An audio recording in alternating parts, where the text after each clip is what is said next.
Na manhã dessa quarta-feira, aconteceu mais uma sessão do júri da comarca de Nanuque. Nessa oportunidade, foi apreciado o caso de homicídio ocorrido aqui na rua Lagoa Santa, na data de 31 de janeiro de 2023, tendo como vítima o jovem Gerson Gabriel Souza, de 20 anos de idade. Naquela época, a vítima foi alvejada por vários disparos de arma de fogo, não resistiu aos ferimentos e morreu no local.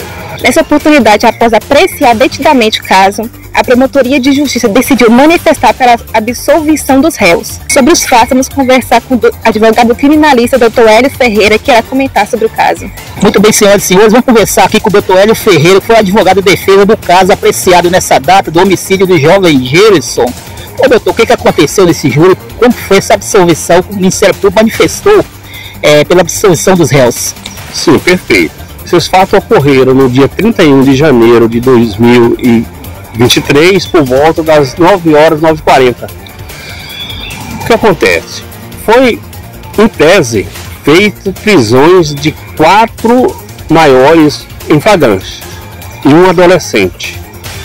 Apreenderam várias armas. Dentre dessas armas, meu caro repórter, apreendida, três policiais militares afirmaram que uma das armas foi apreendida com meu cliente. E essa arma, um revólver calibre 38, seria a arma que teria em tese executado a vítima. Acontece que, diante dos fatos, não foram feitas perícia. A única coisa que foi constatada foi o laudo pericial, mas de eficiência da arma. Nesse caso de homicídio, a lei determina, quando há apreensão de armas e que um projétil é extraído do corpo do cadáver, o que acontece? Obrigatoriamente, o delegado tem que proceder à perícia balística, ou seja, a perícia de comparação balística, para saber se aquele projétil, ou seja, aquele chumbo extraído do corpo da vítima é compatível com uma das armas apreendidas. Isso não foi feito. Doutor, então não foi feito balística nas 3 armas apreendidas ou só foi feito em uma? Não, só foi feito em uma. Há quase um ano depois, esse mesmo requerimento desse advogado que vos fala. Porque não foi determinada a perícia em nenhuma das armas, a perícia balística que eu estou me referindo. Por quê? Foi feita a apreensão, eu estive na cadeia com meu cliente, quando fui contratado, eu perguntei a ele, Edmilson, você está sendo denunciado por um crime muito grave, porque é um homicídio duplamente qualificado, no qual teria ceifado a vítima de um jovem de 20 anos, de acordo com a exposição do Ministério Público, por disputa de tráfico de drogas. Tá entendendo? Isso aí é um crime grave, se caso dessa condenação, com certeza passaria dos 20 anos, certo? Tranquilo. Ele na época me confessou, doutor, eu não pratiquei esse fato. O senhor pode fazer qualquer requerimento. Eu falei, se eu requerer perante a doutora juíza a perícia da suposta arma que teria apreendido com você, tá tranquilo? O senhor pode fazer qualquer pedido, porque eu tenho a minha consciência de que eu não matei ninguém. Mediante essa afirmativa dele, porque a Constituição Federal, de 88, ela determina que a pessoa suspeita, ela não pode fazer prova contra si próprio. Mas a gente indaga as pessoas se tem interesse, né? Se a pessoa é inocente, vai falar tudo tranquilo. Aí nós procedemos, eu fiz o pedido, a doutora Lília Alicia, com a sua competência de sempre, deferiu o meu pedido e foi submetida à balística. Aí, 40 ou 50 dias depois, chegou um resultado que vem de Belo Horizonte, afirmando que aquela arma que foi submetida à perícia, com aquela munição, não era compatível com aquela munição, foi arrecadada no corpo da vítima. Por si só, isso aí já tirou o meu cliente da cena criminosa. Doutor, em relação aos demais, quais foram os envolvimentos deles nesse crime?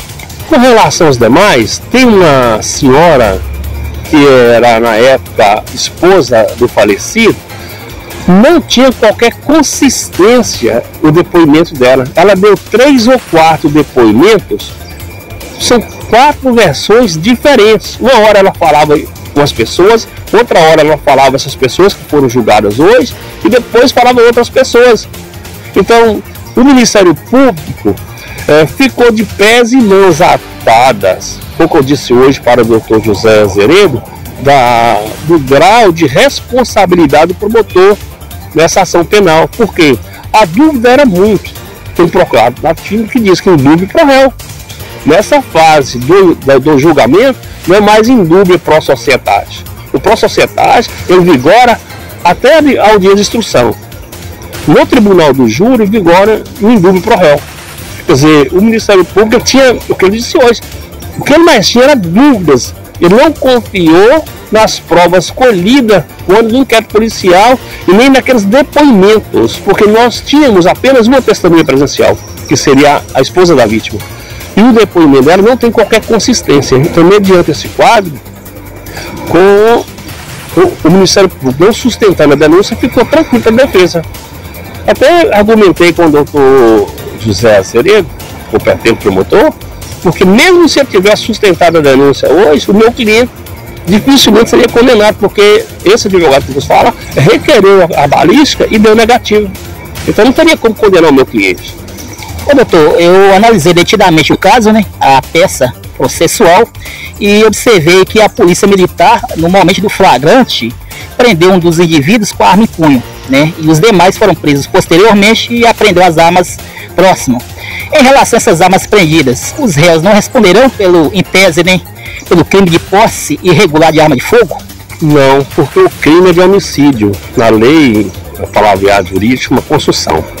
Então, o crime mais grave absorve o mais grave absorve o menos grave. Nesse caso aí, o crime é de homicídio. E aquelas armas, supostamente, teria sido, as quais teria executado o jovem de 20 anos. Então, o crime é de homicídio, não é de porte de arma. Quando acontece, às vezes, o promotor denuncia por homicídio mais porte e o jurado condena, o tribunal derruba, porque o crime é de homicídio, não é de porte de arma. Se for de porte de arma, era tranquilo, absolver no homicídio, né? Denunciar no homicídio só no porte. Era o contrário, o crime é de homicídio. Então denuncia-se no crime de homicídio, apesar do cara ter usado um instrumento, arma de fogo, para matar. Mas é o crime grave, observa o menos grave, que é o de porte de arma. Doutor, o fato é, houve um homicídio consumado na data de 31 de janeiro de 2023. Em relação a esse crime, vai ficar impune? Não haverá mais investigação? Vai ficar por isso mesmo? Infelizmente, é mais um crime impune, que não vai ter, quem cometeu não vai ter qualquer consequências. Por quê? Esse fato ocorreu em janeiro de 2023, quer dizer, em janeiro de 2024, janeiro de 2025, nós estamos fazendo praticamente 2 anos. As provas, se porventura existissem, já se pereceu com esse tempo.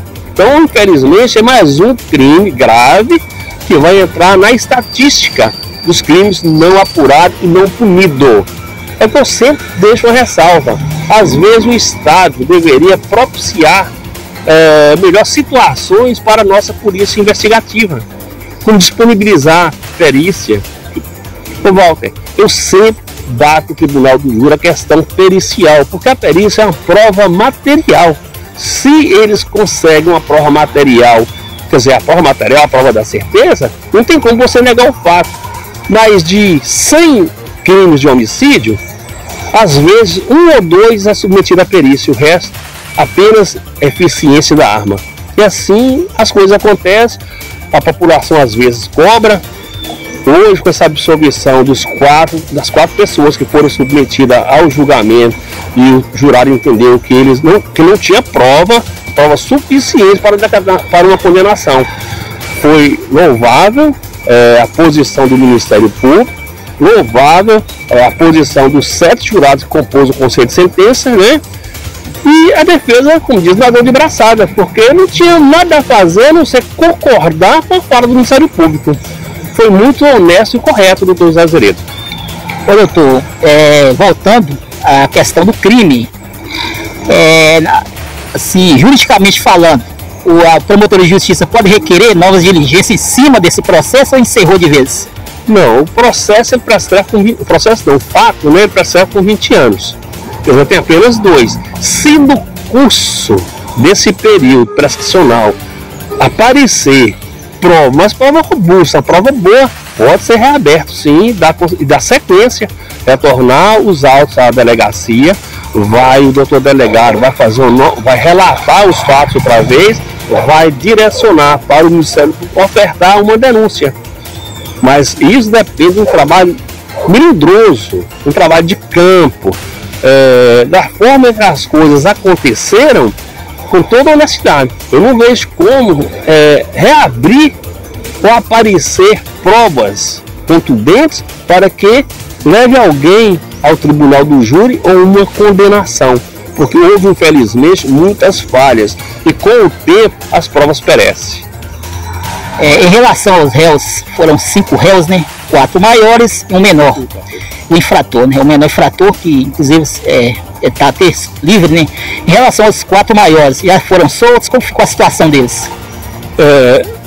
A situação dos 4 maiores, os 4 imputados, é o seguinte: vai fazer uma pesquisa com o alvará.